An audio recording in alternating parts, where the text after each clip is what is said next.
Bos PT Timah buka suara soal kerugian lingkungan Rp271 triliun.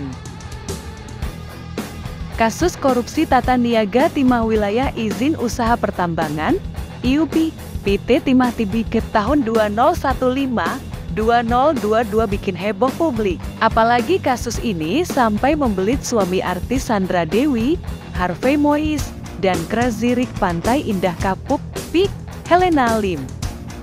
Kerugian dari kasus ini ditaksir Rp271 triliun. Angka Rp271 triliun adalah perhitungan kerugian kerusakan lingkungan dalam kawasan hutan dan non-kawasan hutan yang dihitung langsung oleh ahli lingkungan dari Institut Pertanian Bogor, IPB, Bambang Hero Saharjo. Bambang menghitung kerugian yang ditimbulkan dari kerusakan hutan di Bangka Belitung imbas dari dugaan korupsi yang merujuk pada Peraturan Menteri Lingkungan Hidup Permen LFV Nomor 7 Tahun 2014 tentang kerugian lingkungan hidup akibat pencemaran dan/atau kerusakan lingkungan hidup.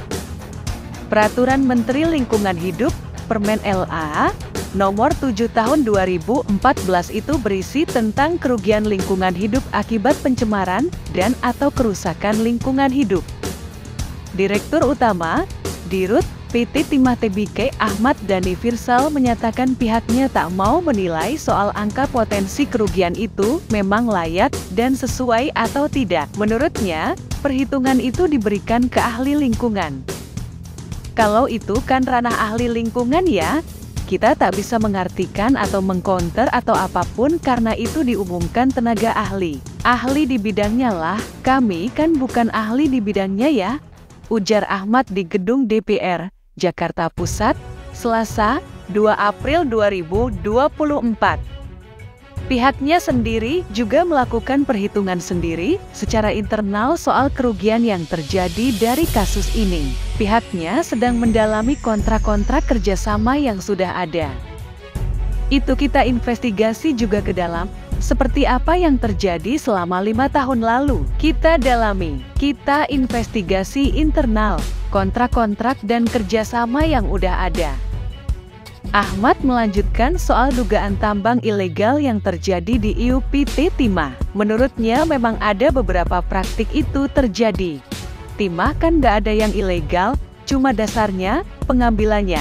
Cara ngambilnya mungkin ada yang ilegal. Timah ya timah. Cuma mungkin cara ambilnya nggak ada dasar hukumnya. Itu kan ilegal, tak sesuai regulasi yang ada, ungkap Ahmad.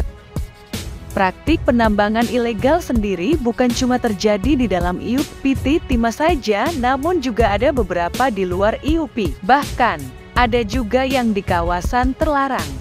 Sebagian di areal PT Timah, sebagian di luar PT Timah juga. Atau mungkin kawasan terlarang kayak kawasan hutan, sebut Ahmad.